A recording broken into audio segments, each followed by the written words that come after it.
Manau, kad šiandien atsiremiant į žmogų, esame kviečiami atsiremti kaip egzistuojančią tiesą. Kas yra tiesa? Žmogus yra tiesa. Ir kai atsiremi į žmogų kaip tiesą, tu supranti, kad tiesa nėra chaosas, kad tiesa yra didžiulė tvarka. Ir kad kiekvienas iš mūsų ir tam, kur mes gyvename, to, ko mes naudojame, tai, kas mes esame, nėra chaoso sprogimo pasiekmė. Bet tai buvo didžiulės meilės išsiveržimas. Ir suprasti save, kad aš esu ne chaoso pasiekmė, bet meilės proveržio vaisius, yra labai svarbu. Tas padeda suprasti, kad žmogus yra vaikščiojanti tiesa. Mes galime turėti daug nuomonių viens apie kitą, galime viens kito nemėgti, nekęsti, kariauti. Žmogus net gali nužudyti kitą žmogų. Bet ko niekada negalima padaryti su tiesa. Vieno vienintelio dalyko. Tiesos negalima paneigti. Tiesiog jinai yra. Arba priimi, arba atsitrauki. Ir jeigu man žmogus yra vaikščianti tiesa, ir visą tai, kada kalbu apie žmogų, ką man kalba žmogus, tiesa niekada nėra neapykantos sakymas. Ne kitaip mąstančiam, ne kitaip bandančiam gyventi, ne kitos vertybės išpažįstančiam, ar gyvenimo formas bandančiam gyventi. Tiesa niekada nėra neapykantos sakymas. Ir atsakant tai, ką ponas Robertas klausė, papasakok savo pradžią, tai dar kartą norėjimas prisiliesti prie tiesos. Tokia buvo mano tiesa.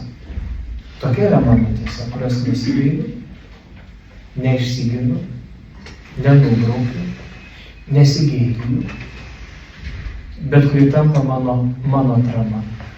Nežinau kaip jums, bet man vienas iš gražiausių žmogaus apibrėžimų, kas yra žmogus šalia tiesos, tai mes galime imti pasaulietinį žvilgsnį, kad žmogus yra išsivystęs iš beždžionės. Bet žinokit, beždžionės kartais elgiasi daug padariau negu žmonės. Man kartais gaila beždžionių, kad mes sakom, kad esame jų palikomis. Jos turėtų būti gėda labai taip, kaip elgiasi jų palikomis. Mes kartais elgiamės žemesnio lygio negu beždžionės. Gerai, jeigu kas nors išsivystė iš beždžionės, mano nematė, žmogus turi teisę būti beždžionės išsivystymo atplaiša. Nieko nepadarys. Yra kiti, kad žmogus atėjo iš kosmoso, iš vandens, iš jūros, iš gelmių, jokių problemų. Žmogus yra gamtos dalis. Bet manau, kad vienas apibrėžimas, kas yra žmogus, yra priimtinas visiems, ir tikintiems, ir netikintiems. Man kaip kunigo yra pats geriausias žmogus apibrėžimas, kad žmogus yra santykis. Santykis. Ir čia telpa ir religija, ir gamta. Dievas sukuria žmogų, sakydamas, sukurkime žmogų pagal mūsų paveikslą ir panašumą. Santykis. Dievas sukuria žmogaus kūną iš esančios žemės. Santykis. Dievas iškvepia savo dvasią apie žmogaus. Žmogus tampa gyva būtybė. Santykis. Bet būti sukurtam dar nereiškia gyventi. Mes šiandien labai turime daug sukurtų gyvybių, kuriams atimame teisę gyventi. Ir dar tai įrašome teisę, net ir konstitucinę teisę, kaip į savo kūno teisę. Ką reikia, kad žmogaus santykis taptų apčiuopiamas? Jis turi būti pradėtas. Vyras ir moteris, kurie sako, pradėkime mūsų vaiką. Irgi yra santykis. Nežinau, kodėl mes daugelį žmonių tikėjimo arba religijos dalykus esame palikę tik vienuoliams ir kunigams. Tarsi čia mūsų duona, tarsi mes tai privalom, ir jeigu mes kur nors nepateisiname šitų lūkesčių, tada patys žinome, kuo viskas baigėsi, kuo viskas būna ir kokiais pamąstymais esame palydimi. Man labai keista, kartais keliu šitą klausimą, kodėl mes savo tikėjimą esame palikę tik tai labai siaurai privačiai erdvei. Kodėl tikėjimo nėra mūsų buity, mūsų kasdienybė, mūsų santykiuose, mūsų miestuose, mūsų darbo vietoje, mūsų gatvės tikrovėje. Ir va čia turbūt geras klausimas, kad mes tikėjimą atskiriame nuo gyvenimo. Ir čia, žinokit, pralaimė. Gyvenimas, kuris kyla iš tikėjimo, ir tikėjimas, kuris formuoja gyvenimą, ir yra poreikis esantis būti darnoje. Ar tai, kad aš esu tikintis žmogus ir viešai savo tikėjimą išpažįstu, pažeidžia kito žmogaus religinius įsitikinimus arba iš vis netikėjimą niekuo? Demokratiniai visuomeniai, kur yra demokratijos pagrindas ir esmė? Demokratiniai visuomeniai turi teisę egzistuoti net idėja. Ir jeigu šiandien mes matome daug tam tikrų tikėjimo, persikėjimo dalykų, sakome, ta visuomenė nėra demokratinė visuomenė. Nes yra pažeidžiamos žmogaus teisės, pažeidžiama lyčių teisės, kiti dalykai. Bet lygiai tas pats galioja religijai. Jeigu šiandien religijos idėja yra paliekama tik tai privačiai sferai ir išimama iš viešosios erdvės, tas kraštas nėra demokratinis kraštas. Nes atima teisę egzistuoti pačiai idėjai. Popiežius Pranciškus iš visos atminties yra pasakęs labai tokį subtilų, labai diplomatinį pasakymą apie krikščionių padėtį šiandieną Europoje, kur Europą esame krikščioniška civilizacija, kur Europą suformavo būtent krikščionybė, kur valstybės formavosi tautiniu pagrindu. Ir tas jo pasakymas tinka taip pat ir Lietuvoje. Kai aš jį pasakysiu, jūs turbūt nustebsite, nes jūs turbūt nesijaučiate, kad esate persekiami dėl religinių įsitikinimų. Nes daugelis iš mūsų tai esame palikę privačiai sryčiai, net dabar neina prie mokyklos, neskaičiuoja vaikų, kurie eina į bažnyčią, sąrašų nedaro, prie namų nestovi, kalėdas dalykas galim švęsti laisvai, bažnyčios statosi, prašom, eikit, kas norite, būkit. Tai apie kokią čia religinį persekiojimą tų kunigų gali kalbėti? Ar Lietuvoje dabar yra persekiojama krikščionybė? Ar Europoje persekiojama krikščionybė? Ir popiežius Pranciškus savo metu pasakęs yra labai mandagų, labai subtilų sakymą, bet labai gilų, labai informatyvų. Visuomenė, kuri eliminuoja religijos egzistavimą viešoje erdvėje, tada, kada religijos nuomonė arba tikėjimo nuomonė tampa nebesvarbi, netampa ignoruojama, jinai yra paliekama tik privačiai teisei. Tai visuomenė, kurioje vyksta mandagus krikščionių persekiojimas. Popiežius Pranciškus pavartojo labai nuostabius žodžius. Mandagus krikščionių persekiojimas. Jų nešaudo, kareivius nesodina, nesityčioja, bet eliminuoja.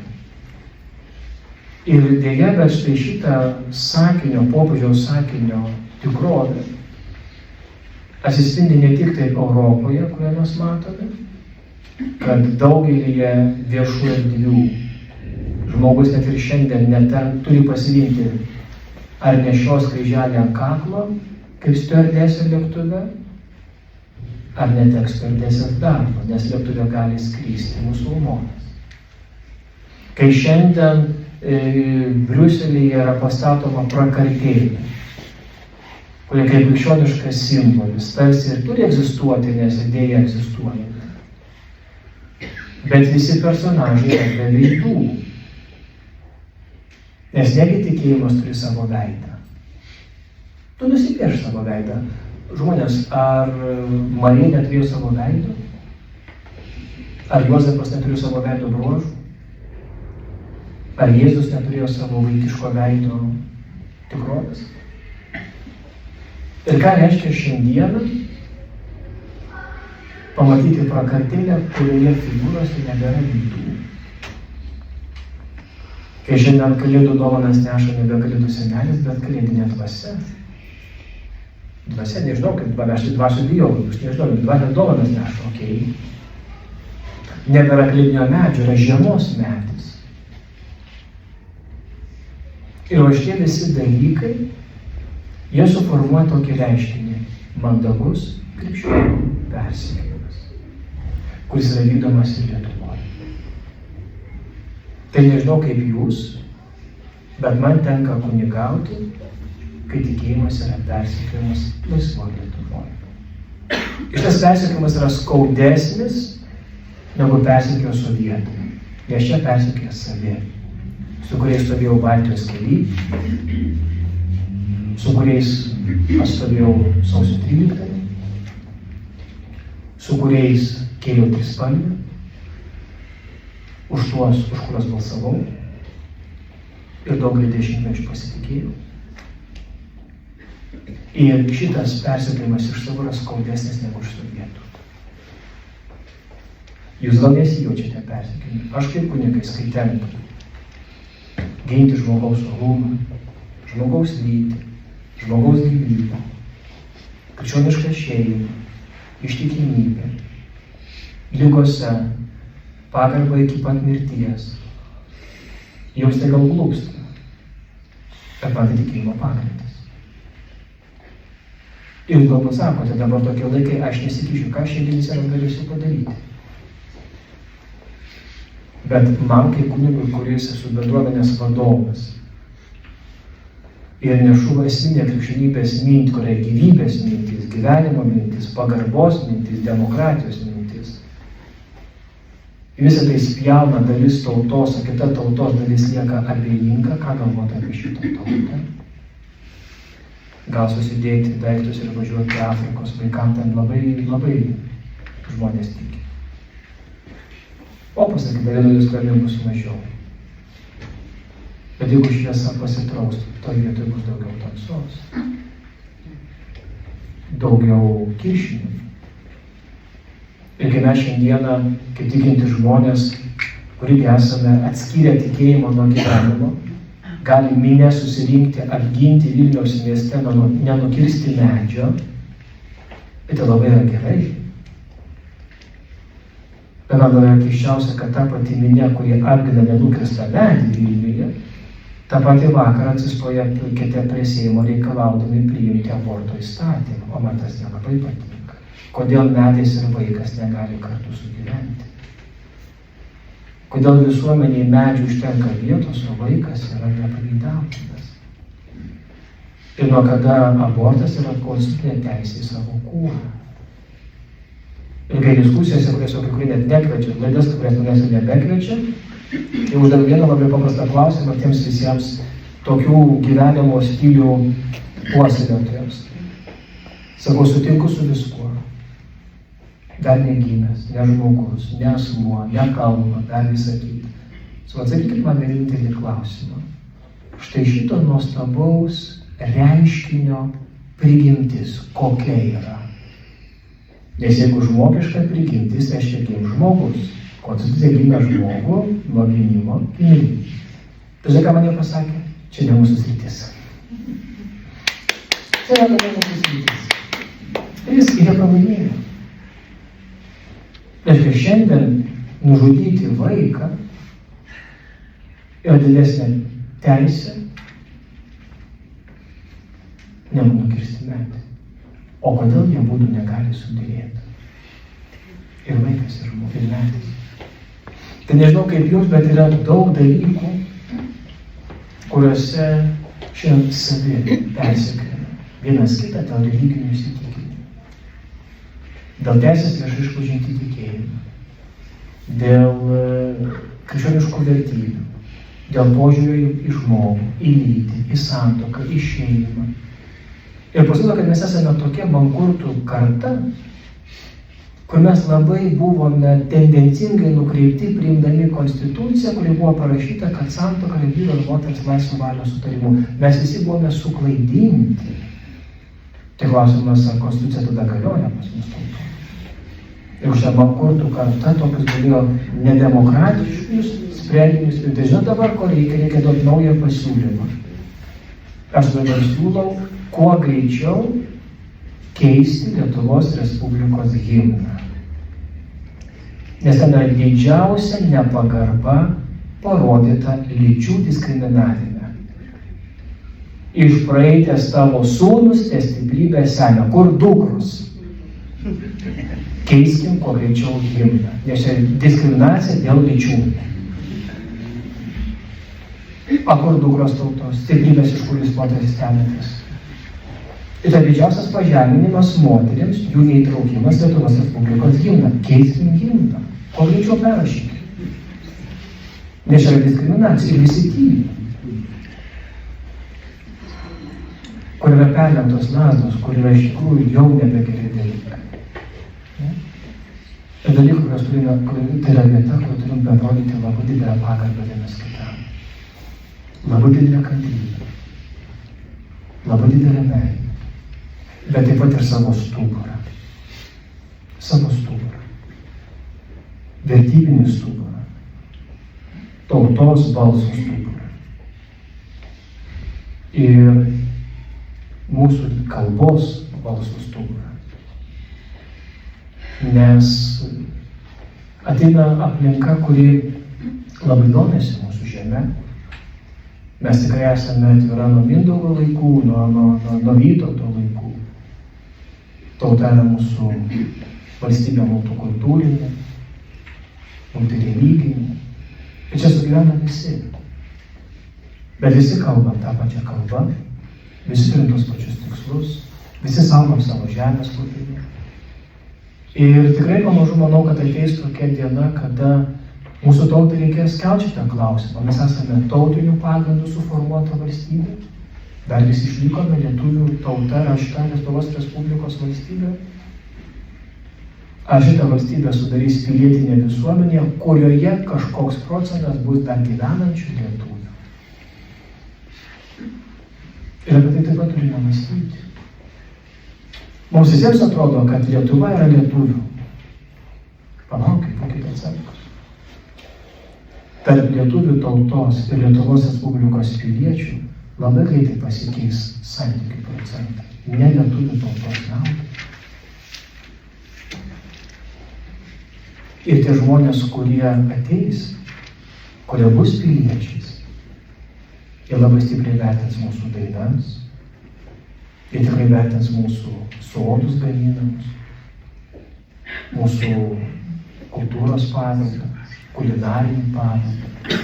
Visą tai, ko mes dabar nevertinam, tai, ką mes dabar gėdijamės, mes dabar beždžioniaujam ir bandome išsižadėti iš tų visų dalykų, ateis žmonės, kurie su tuo lobiu dar kartą ateis, kas mes esame. Ir jie mus mokys mylėti savo kraštą, mokys mylėti savo kalbą. Mes dabar savo gramatikos norime atimti skyrybą, norime atimti galūnes, norime atimti dalykus. Mes nuostabiausią savo pavardės išdarkėm iki EE, kur tikrai didžioji išdavystė. Pabandykite ispanams, nubraukite 2-3 pavardės, padarykite vieną pavardę su E, taigi tai jau ispanai tai nežinau, kokiu šakiu pakratys. Žiūrėkit, koks kilo skandalas, kai kokie disputai vyko tautoje, kai oro uostui vyko procesas suteikti Mikalojaus Konstantino Čiurlionio vardą. Koks buvo prie pasakymas, kaip užsienietis ištars šitą vardą. Tai palaukit. Tai jeigu reikia, tegul savaitės pilinguoja po kiekvieną raidę. Čia jo problemos. Ir matote, kad po beveik 40 nepriklausomybės metų man labai keista, kad jis atrodo, kad mumise laimėjo sovietmetis. Mąstymas tai verko išliko. Kaip ponas perskaitys Čiurlionio pavardę. Ir man labai gaila, kad sovietmetis pralaimėjo mūšį, o laimėjo karą. Negi sovietmetis laimėjo mumise, mūsų mąstymę. Tai būtų turbūt baisiausias dalykas, kas galėtų nutikti šitą tautą, kad sovietmetis laimėtų mūsų mąstymą, kad valdžia viską turi duoti, kad man kažkas už kažką yra skolingi, kad man viskas turi būti padėta, parūpinta, aš piršto nepajudinsiu. Mes visi esam keliavę po pasaulį, visi jūs esat buvę po pasaulį. Ir mes matome tas kultūringas kraštus, kurie turi savigarbą, kurie save gerbė, savo istoriją. Jiems negėda pakelti šiukšlę einant gatve. Ką mes sakom? Žiūrėk, šiandien kiemsargis nevalė. Už ką mes ją mokam? Mes ją mokam už ką? Ne? į užsienį mes keliavom po parkus, po gamtos dalykus. Bet ar mes ten randame, ar matome ten suneštas padangas?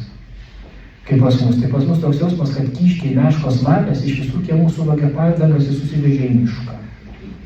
Išdykauja. Tiesiog aš puikiai susitvirtau savo reikalą. Čia šiukšlės miške, o nuo miškas taigi valdiškas. Taigi padarys tą akciją valdykim, išsivaldys, viską išveš. Jūs visi važiuojate į sodybas, jūs matote pakeliai stovi autobusų sustojimo vietose. Aš suprantu toks jausmas, kad prasidėjo visas miškas. Kalnai sudėti šiukšlių. Įsivaizduokit, lietuvis važiuodamas iš sodybos, negi dabar aš vešiu šiukšlę į savo konteinerį. Taigi stovi autobusų stovėjimo aikštelė, kai ten yra konteineris. Taigi ten labai gera palikti visas šiukšlės. Taigi atvažiuos, valdžia sutvarkys. Tai valdžia sutvarkys. Ir mes matome, kad tai yra sovietinio mąstymo pergalė. Negerbti savo kalbos, negerbti savo gamtos, elgtis chamiškai. Esu keliavęs daug po pasaulį. Nežinau, Lietuvai, jeigu tokį įstatymą priimtų, turbūt ta valdžia niekada į valdžią nebegrįžtų. Normaliam pasaulyje, jeigu tu turi savo nuosavą namą, kuris yra prie žemės, kur yra valdiškas šaligatvis. Tai jeigu tu žiemos metu nuo krašto iki krašto nenuvalysi šaligatvio, kuris nėra tavo, o miesto nuosavybė, gausi baudą, kad mažo nepasirodys. Kodėl? Nes tuo keliu eis mano žmogus, mano tautietis. Eis turistas, eis kitas žmogus. Pro mano namus turi praeiti žmogus saugiai, švariai. Jis yra pagarba kitam žmogui. Mes šiandien esame labai gudrus, turėjome labai šią žiemą snieguotą.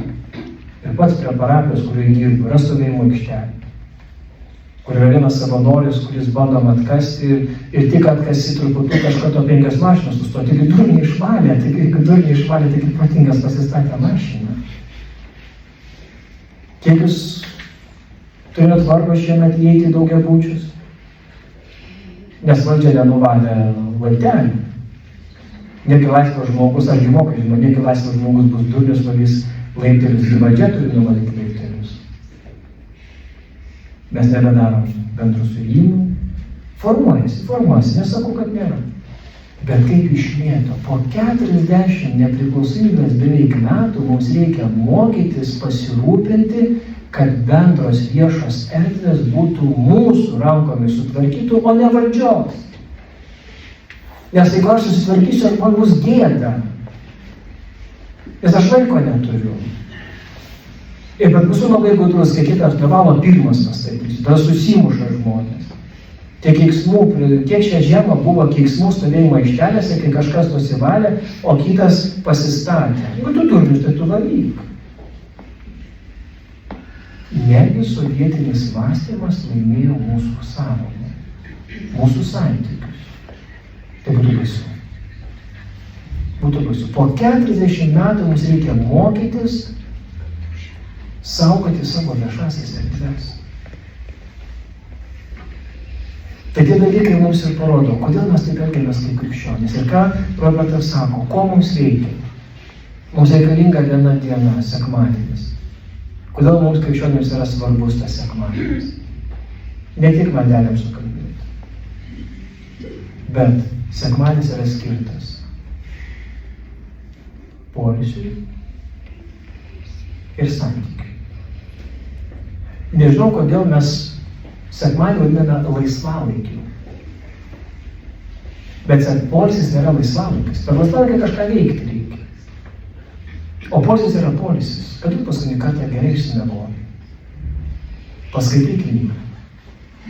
Išėjai pasivaikščioti. Ilsėjaisi. Nieko nedarei. Tiesiog nieko nedarei. Atsisėdai ir sėdėjai. Nes mes nebemokame ilsėtis, visi, kad viską galim veikti. Mūsų laikas turi būti užimtas. Šiandien žmogui būti nebeįmanoma. Mums net reikia mokytis išbūti. Kartais mus pamoko kas lygos, kurios mums kerta. Iššūkiai, kuriais mes... Tai negi reikia susilaužyti koją, kad tu suprastum, kad pasėdėti yra neblogas dalykas. Tai negi reikia parsinešti vėžio diagnozę namo, kad rastum laiko pabūti su savo mylinčiu mirštančiu žmogu. Nesgi miršta, tai jau galima biškį laiko duoti pamylėti, pasėdėti, o ne plepti kur nors plastyti po pusę pasaulio. Tai negi reikia mums iššūkių, kurie mūsų atmerktų akis. Ir turbūt gauname dėl to, kad turbūt reikia, kaip mes gauname savo dozę. Sekmadienis reikalingas kaip krikščionis, tai yra mūsų santykių diena, kada mes visi skirtingi, kitoniški, susirenkame savo bažnyčias viešam Dievo garbinimui. Ir negalime šito dalyko pamiršti. Sekmadienis yra viešas Dievo garbinimas. Dėl to sekmadienį per mišias mes nei rožančiaus nekalbam, nei litanijų neskaitom, nei kryžiaus kelių einam, nieko nedarom. Mes dalyvaujame apeigose, kurios yra nustatytos, visi stovim, sėdim, klaupiam, kalbam, klausom, ramybėmis kitam paliekam. Judesys yra sistema, yra išraiška, kad mes visi skirtingi šią valandą esame tokie patys, sukurti ir pagimdyti. Esam Dievo vaikai, esam tauta, Dievo tauta, krikščionis.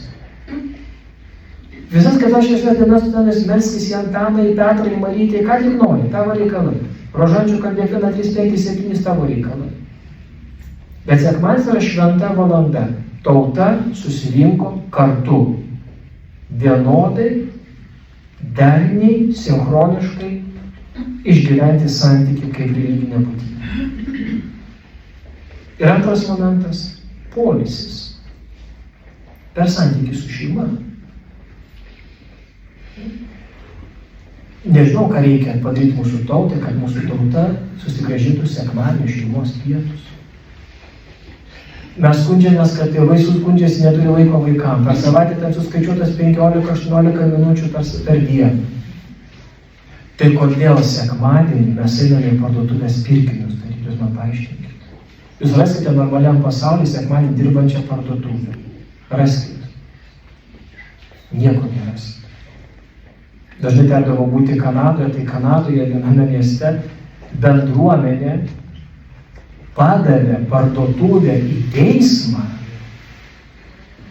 Bendruomenė padavė parduotuvę į teismą. Teismo kelius reikalavo, kad sekmadienį iš toliau suvažiavusiems vyresniems žmonėms jinai būtų atidaryta po mišių 2 valandas. Tai kai mes teismais reikalausim, kad parduotuvės būtų atidarytos sekmadienį, suprastų, yra kultūra, civilizacija, demokratija. Kodėl sekmadienis yra pirkinių diena? O tokie žmonių įpročiai. Palaukit, įpročiai susiformuoja per pusmetį. Įprask viską padaryti penktadienį arba šeštadienį ir tu po pusmečio būsi laisvas sekmadienį. Įpročiai formuojasi. Mes nesame vergai, mes nesame gyvūnai, mes esame žmonės. Mes galime, kai mes susergam, labai daug įpročių pakeičiam. Kai numiršta mano žmogus, kokį mes įpročių pakeičiam? Tai kodėl mes nepakeičiam įpročių, kad pagerbčiau savo šeimos narį? Kad galėčiau su vaikais pasišnekėti, pažaisti stalo žaidimą, paklausyti, kaip vaikui sekasi, pažiūrėti kartu filmą, pavalgyti pietus.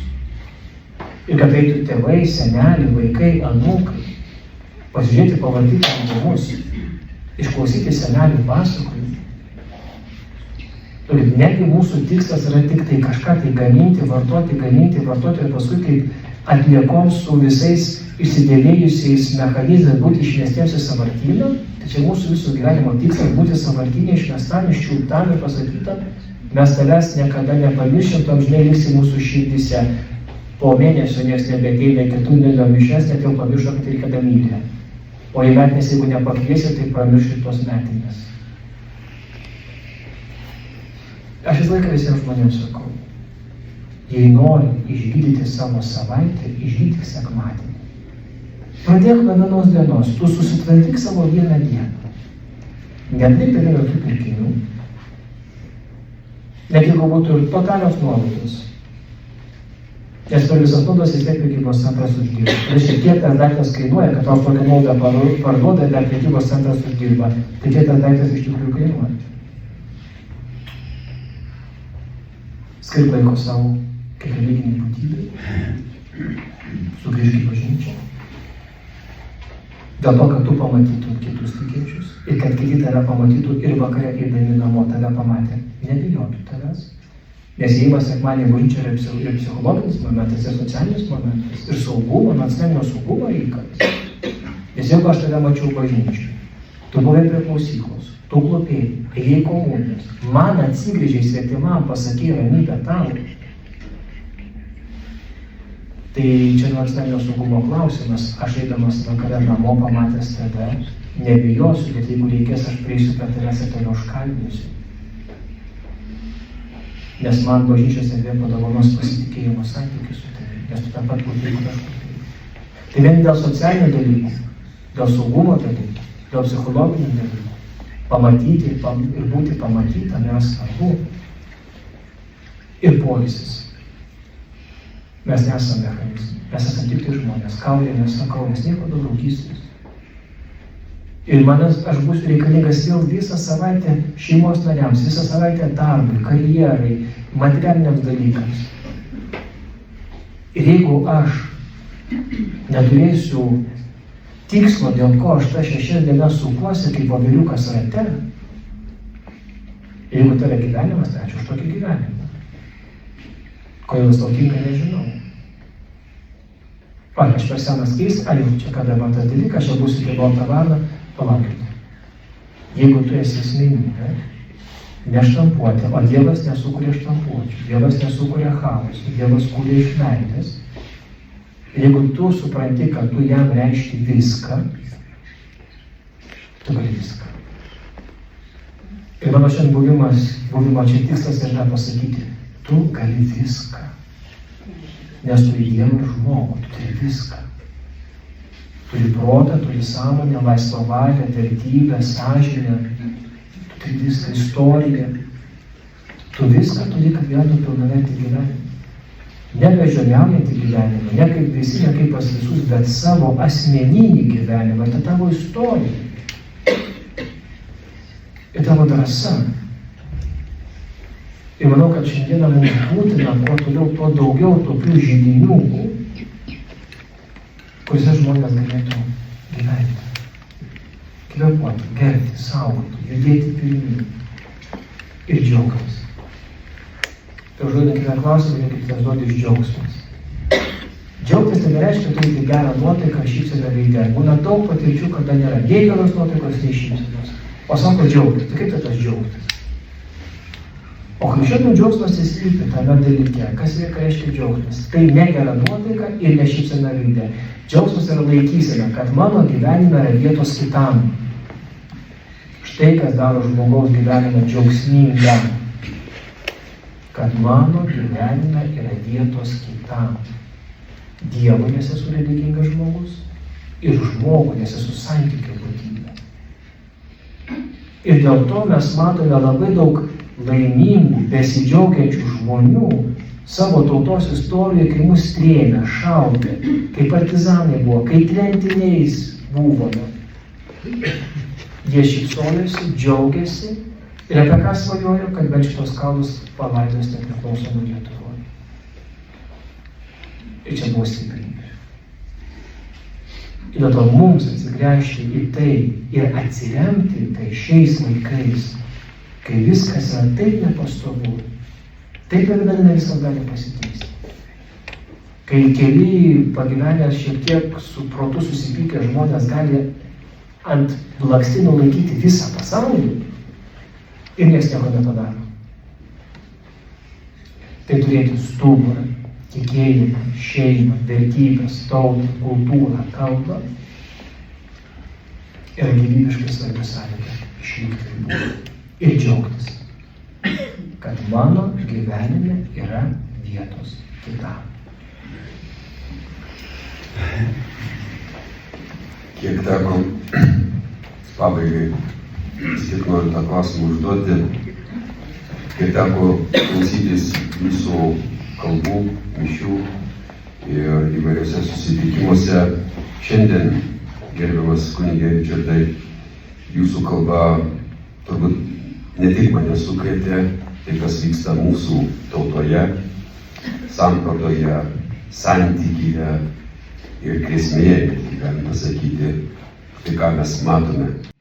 Kodėl, kai žmogui yra labai blogai, staiga jam vėl yra reikalingas Dievas, o kai jam yra gerai, uždaro duris jam. Klausimas geras. Manau, kad dėl to, kad mes galime turėti kokios norim įsitikinimus, politinės pažiūras, konservatyvias arba liberales pozicijas. Manau, kad tas tiesa, kuri nėra neapykantos sakymas. Ir labai paprastas žmogus iš prigimties yra religinga būtybė. Yra santykio būtybė. Ta, ką visą šį vakarą bandžiau čia šitoj salėje atskleisti. Ir natūralu, kad tada, kada labai sudėtinga, žmogus atsigrįžia savo vidų. Ir jam reikia visko. Ir žmogaus reikia, ir Dievo reikia. Geras klausimas, kodėl kai žmogui viskas yra gerai, visų tų dalykų nereikia. Gal dar tai yra tas didysis egzaminas, kurį daugelis iš mūsų taip ir neišlaikome, kaip ir Evangelijai. Kristus pagydo 10 raupsuotų. 9 net nepadėkoja, pamojavo, nuėjo. Grįžo tik tai vienas. Tai man yra atsakant į jūsų klausimą, net jeigu labai daug žmonių, kurie kaip gerai turi, išsižada visko, jie turbūt nebuvo verti to, ką jie turi. Jiems Dievas davė. Jeigu tau tik tiek tai reikia, prašau, jokių problemų. Dievas ateikia yra demokratiškas ir tolerantiškas, kad mes jį ir prikalėm pričius, ir mes jo netikim, ir vėl tikim, ir vėl netikim, ir vėl kalam, ir vėl prikeliam, tai jokių problemų tame dalykai. Jis žino, kad taip elgėsi žmogus. Čia turbūt atsiskleidžia laisvė ir branda. Laisvė ir branda. Brandus ir laisvas žmogus, jisai nėra visą gyvenimą amsintis dėkingumo šuniukas. Dievas nenori turėti vergų, jam reikia vaikų. Jam nereikia dėkingumo šuniuko amsėjimų. Jam reikia gyvenimą pasirinkusių vaikų. Ir dėl to tos skaudžios patirtis, kurios mums leidžia patirti Dievo artumą, kito žmogaus reikalingumą, turi tapti mūsų gyvenimu išsisprendžias tiems dalykams, kuriame yra atsakomybė, yra pagarba. Šiandien sakiau, tas, kas tiki, nepastumia kito žmogaus. Tas, kuris tiki, visuomet atranda laiko Dievui ir kitam žmogui. Ir net jeigu tarp tų bus tik tai vienas, jeigu tarp tų būsi tik tai tu, kuris galėsi suderinti skausmą ir džiaugsmą, išbandymą ir platų gyvenimą, ir išliksi darnoje, tave žmonės pavadins asmenybę, tu visuomet susilauksi pagarbos ir visuomet turėsi vieną problemą. Niekada blogai nevalgysi,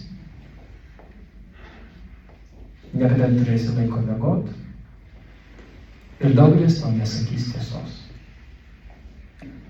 Tai reiškia klausimas, kiek geras žmogus gali išdalinti save dykai. Nes jeigu nori gyventi dėl savęs, tai išmokti gyventi pirmiausia dėl kitų. Ir tai visa žmogiška logika, krikščioniška logika, Dievo logika ir žmogaus logika. Tai manau, kad čia ta laisvė, kurią gerbė Dievas. Ir kadangi Dievas yra perėjęs visas situacijas, kurios mes esame buvę, jis buvo ir kalėjime, ir išduotas, alkanas, ir šėtono bandė, nukryžiuotas, ir į motinos glėbį atiduotas, net palaidotas, net į pragarus nužengė. Reiškia, nėra erdvės, kurioje pakliuvęs žmogus nejaustų Dievo artumo. Dievas yra visur buvęs, kur yra jo žmogus. Ir čia tampa mūsų didžioji laisvė, kad mano ėjimas, kadangi turiu 2 rankas, viena ranka yra tikėjime, kita ranka yra moksle, viena ranka yra Dieve, kita ranka yra žmoguje, viena ranka yra savo prigimtį, kita ranka yra savęs dovanojimo keliu. Tada mes galime eiti tiesiog keliu. Ir ta laisvė, kurią Dievas mums davė, taip. Jis davė mums teisę netikėti, davė mums laisvę ištyčioti, davė laisvę kurioje mes vienas kitą stumdom, bet šiandienos istorija taip atrodo, kiek daug žmonių šitą laisvę supranta kaip vergystę ir atsisako tokios laisvės.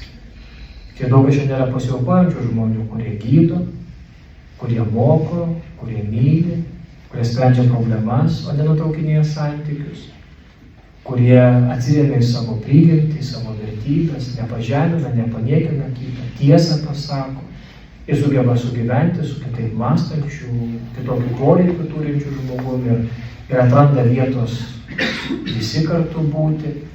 Taip, yra vieni dalykai, kur vienur galiu, kažkur negaliu, nes pagal mano supratimą laisvė tai nėra darau, ką noriu.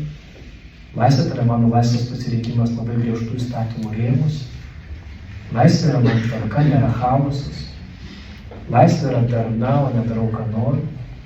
Laisvė man yra įsipareigojimas, o ne reikalavimas. Man laisvė suskamba visai kitaip, nes formavo mane laisvę šeima ir tikėjimas. Ta laisvė patvirtino gyvenimas, ją taisinosi labai daug, bet aš tada atsiremdavau į savo šeimą, į savo tikėjimą. Neužsidariau, nors buvo galimybė, nepabėgau, nors buvo galimybė, neapspjaučiau, nors turbūt visi spaudžiami į kampą galime taip elgtis, neprakeikiau, bet apsisprendžiau. Žinot, jeigu padaręs gerą darbą nenukentėjai, gerą darbą nepadarėjai. Pavargti darant geras nuovargis.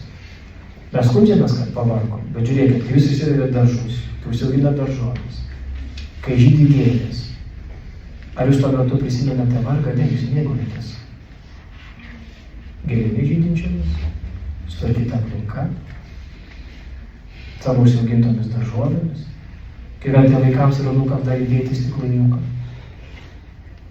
Ir jūs sakote, ir jis sako, kaip gerai mama, pas tave atvažiavo ir to gavau, ir tą akimirką jūs galvote apie skausmą, apie vargą, ne. Jūs džiaugiatės. Nes padarius gerą darbą, pavargti yra gerai. Ir labai nuoširdžiai linkiu, prasidant naujas sezonas, jūs gerai pavarkit. Nes padarysite daug gerų darbų. Mėgaukitės tuo, didžiuokimės tuo, vienas kitą saugokim, gerbkim vienas kitą. Mūsų daugiau jungia negu mūsų skyrė. Ir esame, jeigu išliksime dialogo visuomenė, pagarbos kultūros visuomenė, mes įspręsime visas visuomenės problemas. Ir tas, kuriomis šiandien spekuliuoja, tas, kuriomis šiandien žaidžia, tas, kurios šiandien bando eliminuoti ir tik nepersakykime vienas kito. Neleiskime sovietiniam mąstymui laimėti mumise. Nes svetimo kirtis yra svetimo kirtis. Savo žmogaus kirtis yra skaudesnis. Ir mes neturime teisės tautoje vienas kito mušti. Visom prasmėm, psichologiniam, vertybiniam, kultūriniam, tautiniam, religiniam. Ant tiek mes turime medumi ir pienu plaukiantį šitą kraštą. Toks jis gražus yra. Toks yra vertingas, toks nedidelis. Tad mes jį galime tikrai turėti unikalų. Ir tą, ką mūsų seneliai, tėvai, proseneliai apgynė, iškovojo, didžiuokimės, kalbėkime, vertinkime, perduokime jaunesniem kartom. Tiesiog liūdėkime, kad kuo daugiau žmonių matytų mūsų šviesius veidus. Susigrąžinkim šypsenas. Galima šypsotis net kai skauda. Galima šypsotis, kai yra liūdna. Tik viena šypsena yra gebėjimas nugalėti save ir tuo metu būti kitam to, kas tu esi. Kitas tave nori pasakyti labas, o tu praeini kaip šešėlis. Tas nuliūdna. Tu savo liūdės išsprendi, neišsprendi. Tas nuo tave užkalbėti, ne aš neturiu laiko. Nu ką, tu susinervini, nes kažkur nespėjai. Tas žmogus irgi nuliūdna, nes laiką mūsų tavo nori. Tai tiesiog turime daug dalykų, kurių negalime pamiršti. Esu labai dėkingas už tokį vakarą, už tą pasikalbėjimą, už jūsų laiko dovaną. Mes čia nieko neįsprendėme jokių problemų, mes čia nieko nepakeitėme, mes tiesiog dar kartą supratome, kad mes esame žmonės, kad viens kitam esame lobis, kad viens už kitų turime gyvybę, kur pasiruošę atiduoti, kad galime vienas kitų pasirūpinti nuo nuvalyto šalygatvio iki pagarbos labą dieną pasakyti kasinį parduotuvėje. kad mes galime susitvarkyti savo įpročius ir atstovėti visas pagundas, mes viską galime. Mes esame kartu. Ir kol būsime kartu, tol viską galėsime. Bet turbūt ir daug kas nemėgsta mūsų, ir daug kas žvangina ginklais į mūsų pusę. Bet žinot, vienintelis dalykas, ką jie savyje turi, mūsų nekęsdami. Ir ko visą sovietmetį mes buvome unikalūs visoje Sovietų sąjungoje. Ir dabar esame unikalūs daugelį pasaulio valstybių akyse. Jie mus gerbia. Ir aš manau, kad mes galime viską padaryti, kad neprarastume pagarbos net iš didžiausio priešo, kuris žvangins ginklais prie sienos, tyčiosis, dezinformacijos skleis, bandys supykdyti, bet kol tauta turėsim savo stuburą, kultūrą, religiją, šeimą, santykį, jie mus gerbs. Jie mus gerbs. Ir manau, kad tai vienintelis atsakymas, ką gali padaryti mažas kraštas šiandienos pasaulio sumaišties akivaizdoje. Visuomet išlikti didžiulės pagarbos vertų kraštų. To mums visiems aš ir linkiu. Kad būtume didžiulės pagarbos vertas mažytis Baltijos kraštas.